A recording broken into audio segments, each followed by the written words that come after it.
15 বছরের পুরনো গাড়ি থাকলেই মানতে হবে এই নতুন নিয়ম। বিরাট বড় ঘোষণা করলেন কলকাতা হাইকোর্ট। তো বন্ধুরা, কলকাতা হাইকোর্টের তরফ থেকে কি ঘোষণা করা হয়েছে এই ভিডিওতে আপনাদেরকে একদম ডিটেলসে জানিয়ে দেব। তো অবশ্যই আপনারা ভিডিওটিকে প্রত্যেকেই প্রথম থেকে শেষ পর্যন্ত মনোযোগ সহকারে দেখতে থাকুন।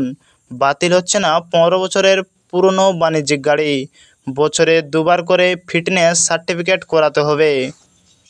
পরীক্ষায় পাস করলেই শহরের রাস্তায় চলাচল করতে পারবে বাস।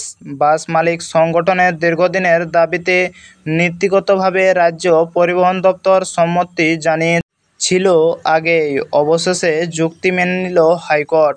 কলকাতা হাইকোর্টের সিঙ্গল বেঞ্চের রায় চট্টোপাধ্যায় রাজ্য সরকারের আর্জিতে সাড়া দিয়ে আপাতত 15 বয়স পেরিয়ে গেলেও গাড়িটি যদি রাস্তায় চলার ক্ষেত্রে ফিট থাকে তাহলে চালানোর অনুমতি দেবেন। তাহলে 15 বছর পেরিয়ে গেলেও গাড়িটি যদি রাস্তায় চলার ক্ষেত্রে ফিট থাকে তাহলে চালানোর অনুমতি দিলেন।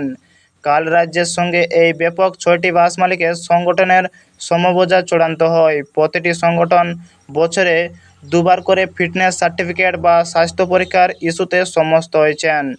12,500 টাকার সার্টিফিকেট অফ ফিটনেস এবং 100 টাকার দূষণ পরীক্ষা। এই খরচের বিনিময়ে বছরে 2বার করে ফিটনেস সার্টিফিকেট ইস্যু হবে। একবারের সার্টিফিকেটের মেয়াদ 6 মাস হবে। উল্লেখ্য, এবছরের শুরুর দিকে জানা গিয়েছিল বেপরোয়া বাসের চালকদের নজরবন্দি করার সিদ্ধান্ত নেয় পরিবহন দপ্তর। চালু হয় যাত্রী সাথী অ্যাপ। শহরের 10টি রুটে আপাতত পরীক্ষামূলকভাবে যাত্রী সাথী ওয়াচ চালু করে চায় পরিবহন দপ্তর। সরকারি বাস তো বটেই, অ্যাপসের মধ্যে ট্র্যাকিং আওতায় থাকবেন বেসরকারি বাসও।